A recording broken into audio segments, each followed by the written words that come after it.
పథకాలు 6 గ్యారంటీలు ఇస్తుండే అన్ని ఇచ్చిండు. అన్ని ఇచ్చినందుకే ఇది బండి పట్టుకొని తిరుగుతున్నా. ఏమేమి ఇచ్చిండు అన్నట్టు? ఈ కూరగాయలు అమ్ముకో అన్ని ఇచ్చిండు.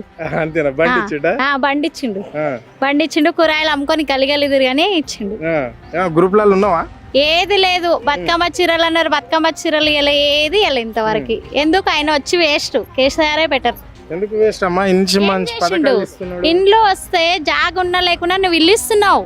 సరిపడా ఇల్లు అన్నా కట్టుకుంటారు కదా. ఇల్లు ఇచ్చినప్పుడు నువ్వు జాగ అంతే కావాలంటే ఉన్నోడు ఉంటాడు, లేనోడు ఉంటాడు.